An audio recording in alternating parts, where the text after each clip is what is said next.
Periyar Maniammai Institute of Science and Technology, Tanjavur. PIARC ranked number 17 in India by IIRF. நாம பார்க்காத வெற்றியும் இல்லை, நம்ம பார்க்காத தோல்வியும் இல்லை. இந்த தேர்தலில் தான் தோல்வி அடைந்திருக்குமே தவிர நிரந்தரமா இல்லை. இந்த கருணாநிதியினுடைய வாழ்வு முடிந்தாலும் திராவிட முன்னேற்ற கழகத்தினுடைய வாழ்வு முடியாது. இது ஒரு தனி மனிதனுடைய தவறாக இருந்தாலும் அதில் பாதிக்கப்பட்டது 75 ஆண்டு கால திராவிட முன்னேற்ற கழகம். நாம பார்க்காத வெற்றியும் இல்லை, நம்ம பார்க்காத தோல்வியும் இல்லை. இந்த தேர்தலில் தான் தோல்வி அடைந்திருக்குமே தவிர நிரந்தரமாக இல்லை. கழகத்தோட எதிர்காலத்தை திட்டமிட நமக்கு காலம் கிடைச்சிருக்குன்னு இதை நாம் எடுத்துக்க வேண்டியது தான். கழக வரலாற்றில் இது ரொம்ப முக்கியமான தலைமை செயற்குழுவாக அமையப்போகுது. உங்கள் ஒப்புதலோட அமைப்பு முறையில் முக்கியமான பெரிய மாறுதல்களை செஞ்சு நடைமுறைப்படுத்த போகிறோம்.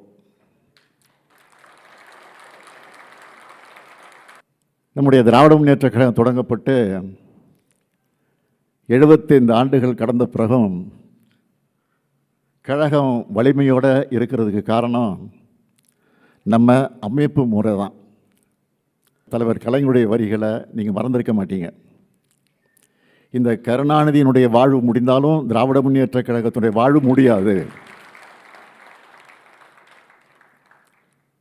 அதன் அமைப்பு முறை காப்பாற்றும். இதுதான் தலைவர் கலைஞர் குறிப்பிட்டது.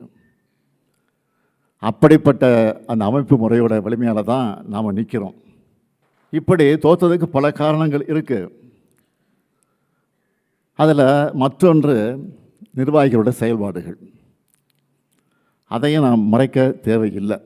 நம்ம தவறுகளை முதல்ல நாம் ஒத்துக்கணும், வெளிப்படையாக ஒத்துக்கணும்.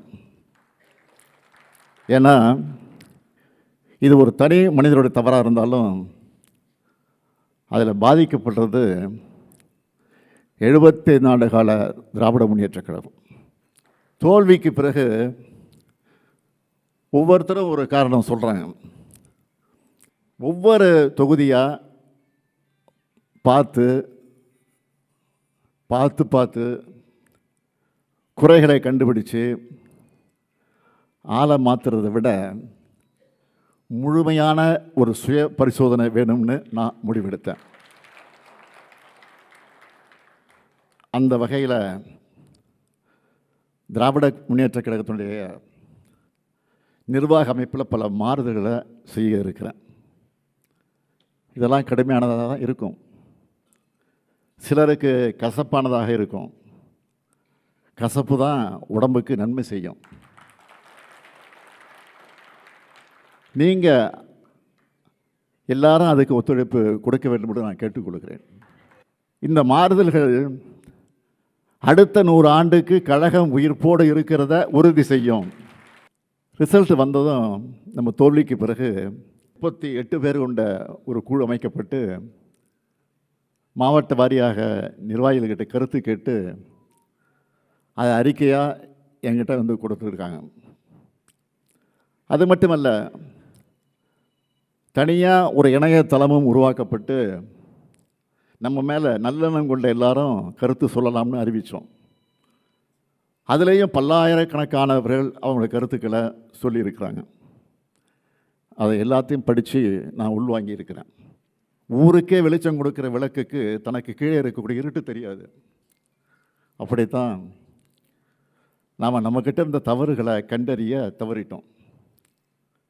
இந்த கருத்துக்களோட அடிப்படையில் திட்டங்களை வகுக்க நம்முடைய தங்கம் தென்னரசு அவர்கள் தலைமையில் மறு சீரமைப்பு குழு அமைச்சோம். அந்த குழு அறிவாலயத்தில் பல நாள் கூடி ஒவ்வொரு பிரச்சனையாக ஆய்வு செஞ்சு அவங்களுடைய இடைக்கால அறிக்கையை என்கிட்ட கொடுத்தாங்க. முக்கியமான தலைமை கழக நிர்வாகிகளுடைய கலந்து ஆலோசித்து அதைத்தான் இப்போ தீர்மானமாக வழங்க இருக்கிறோம். இளைஞர்கள் பெண்கள் நம்பிக்கையை மீண்டும் நமக்கு பெற்றுத்தர மாதிரி நம்ம நடவடிக்கைகள் அமைக்கணும். இனி வரும் நிர்வாகிகளுக்கு அந்தந்த பொறுப்புகளுக்கு ஏற்ப வயது வரம்பையும் பதவி காலத்தையும் அறிமுகப்படுத்த போகிறோம். புதுமுகங்களுக்கு அதிகமான எண்ணிக்கையிலே பொறுப்புகளை வழங்க போகிறோம். புதிய உறுப்பினர் சேர்க்கையை தொடங்கணும். உறுப்பினர் சேர்க்கை நேர்மையானதாக அமையணும், உண்மையானதாக அமையணும், போலி எண்ணிக்கையாக இருக்கக்கூடாது. உறுப்பினர் சேர்க்கைக்கு பிறகு தேர்தலை முறையாக நடத்துவோம். தகுதி வாய்ந்த புதிய நிர்வாகிகள் வெற்றி பெற்று வருவார்கள். நியமனங்களாக இல்லாமல் தேர்தல் மூலமாக ஜெயிக்கிறவங்க சிறப்பாக செயல்படுவாங்க. எனக்கு நம்பிக்கை உங்களுக்கு மட்டும் இல்லை, எனக்கும் இருக்குது. கட்சியை மறுசீரமைப்பு செய்கிறது மூலமாக மட்டும்தான் நாம் மீண்டும் அரசியல் வெற்றியை பெற முடியும். எவ்வளவு விரைவாக முடியுமோ அவ்வளவு விரைவாக கட்சி சீரமைப்புகளை செய்யணும். அதுக்கு முதல்ல நமக்குள்ள மனமாற்றம் வர வேண்டியது அவசியம். மாறுதலுக்கு தயாராகாமல் வெற்றி பெற முடியாது. என்னுடைய வருத்தமெல்லாம் கொள்கை கோட்பாட்டில், உழைப்பில், உறுதியில், போராட்ட குணத்தில் வலிமையாக இருக்கிறவங்க கூட நிர்வாகிகளை அரவணைக்கிறதுல செதுக்கிடுறாங்க. இன்னும் சிலர் இருக்கிறாங்க, எதிர்கட்சிக்காரங்களை பார்த்தா மலர்ந்த முகத்தை காட்டுறாங்க, கட்சிக்காரங்களை பார்த்தா மலர்றது இல்லை. எதிர்கட்சிகளை பார்த்தா வணங்குகிற கை நம்ம கட்சிக்காரர்களை பார்த்தா வணங்குறது இல்லை. தனக்கு இணையாக யாரும் வளரக்கூடாதுன்னு நினச்சா அந்த மாவட்டத்தில் அவங்க மட்டும்தான் இருப்பாங்க. ஒரு மாவட்ட செயலாளரை மட்டும் வச்சு அந்த மாவட்டத்தில் கட்சி வளர்த்துட முடியாது. ஒரு எம்எல்ஏ மட்டும் வலிமையாக இருந்தால் அந்த தொகுதியில் ஜெயிச்சிட முடியாது. ஒவ்வொரு தொண்டனும் ஒரு நிர்வாகியாக செயல்படும் போது தான் இயக்கம் வளரும், இயக்கம் வாழும். படைக்கு இளையோர் வரும்போது அவர்களை மூத்தோர் வரவேற்று வழிநடத்துவது தான் வலுவான படைக்கு அடையாளம். இப்போ ஆட்சிக்கு வந்திருக்கக்கூடிய எப்படிப்பட்டவங்க? மக்களுக்கு உழைக்காமல், போராட்டம் நடத்தாமல், கொள்கை இல்லாமல், நிர்வாக கட்டமைப்பு இல்லாமல் ஆட்சிக்கு வந்திருக்கிறாங்க. இதை பார்த்து நாமளும் அப்படி ஆக முடியாது, ஆகிடவும் கூடாது. அந்த மாதிரி நாமும் கட்சி நடத்தலாம்னு நினைக்கவே கூடாது. நாமெல்லாம் நிரந்தரம். நாம் போர் அடிக்குதுன்னு சொல்லி அரசியலுக்கு வந்தவங்க இல்லை, போராட வந்தவங்க. வெற்றி தோல்வியில் நம்ம இயக்கத்தோட வாழ்க்கையே அடங்கி இருக்க போகிறதில்ல. ஒரு தேர்தலை தோற்ற அடுத்த தேர்தல் வரும் வரை தூங்கி வடிகிறது தான் மற்ற கட்சியுடைய வழக்கம். எதிர்கட்சியாக இருந்தாலும் சுணங்கிடாமல் மக்கள் நலனுக்காக சிறப்பாக செயல்படுற கட்சி திராவிட முன்னேற்ற கழகம் என்பதை நம்ம எதிரிகளே சொல்லுவாங்க. கம் பேக் கொடுக்கறதுல நாம் தான் ஸ்பெஷலிஸ்ட், சிறப்பாக கொடுப்போம். போன முறை ஜெயித்த பிறகு வாக்களிக்காதவங்களுக்கு சேர்த்து ஆட்சி, நல்லாட்சி கொடுப்போம்னு சொன்னோம். அதை செஞ்சு காட்டணும். இப்போ தேர்தல் தோற்ற பிறகு நான் சொல்கிறேன், நமக்கு வாக்களிக்காத மக்களுக்கு சேர்த்து தான் போராட போகிறோம். அவங்களுடைய நலனுக்காகத்தான் துணை நிற்க போகிறோம். நம்ம கட்சிக்காரங்க முதல்ல அவங்க வீட்டில் அரசியல் பேசணும்.